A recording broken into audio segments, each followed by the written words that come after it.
गुन्हे शाखेच्या अंमली पदार्थ विरोधी पथकाचे पोलीस हवालदार अमोल देसाई आणि गुन्हे शाखेच्या खंडणी विरोधी पथकाचे पोलीस हवालदार आशिष ठाकूर यांना माहिती मिळाली होती की काही इसम हे ठाण्यामध्ये हिरोईन हा अंमली पदार्थ विक्रीसाठी येणार आहे. त्या अनुषंगाने अंमली पदार्थ विरोधी पथकाचे पोलीस निरीक्षक जनार्दन सोनवणे आणि त्यांची टीम तसेच खंडणी विरोधी पथकाचे पोलीस निरीक्षक शैलेश साळवे आणि त्यांच्या टीमने SCP घोरपडे आणि SCP दौंडकर यांच्या मार्गदर्शनामध्ये सापळा कारवाई आयोजित केली.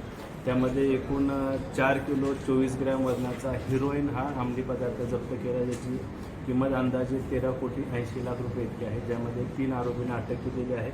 एक आरोपी तलत वजाहत सय्यद राहणार ठाणे, मोहम्मद खान अहमद खान राहणार कुर्ला आणि फरदीन मुल्ला राहणार नाला सोपारा वसई या 3 आरोपींना अटक केलेली आहे.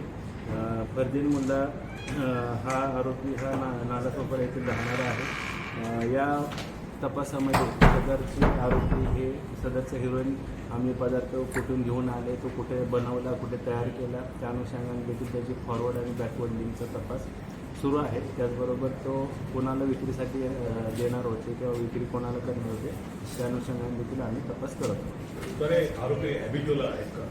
या आरोपींवर काही ठिकाणी पुढे गुन्हे दाखल आहेत. त्याचबरोबर इतर राज्यामध्ये किंवा इतर ठिकाणी अजून काही गुन्हे दाखल आहेत तर त्याची माहिती देखील गुन्हे शाखेचे पथक घेतात. अजून आरोपी असल्याची शक्यता आहे. ठाणे शहर असेल, ठाणे पोलीस कमिशनरेट असेल, यामध्ये अतिशय मोठ्या प्रमाणात अंमली पदार्थाचे साठे जे आहेत पोलिसांकडून जप्त केले जातात, कारवाई केली जात आहे. काय सांगाल, या ठिकाणी ठाणे शहर अंमली पदार्थाचा हब झाला आहे का?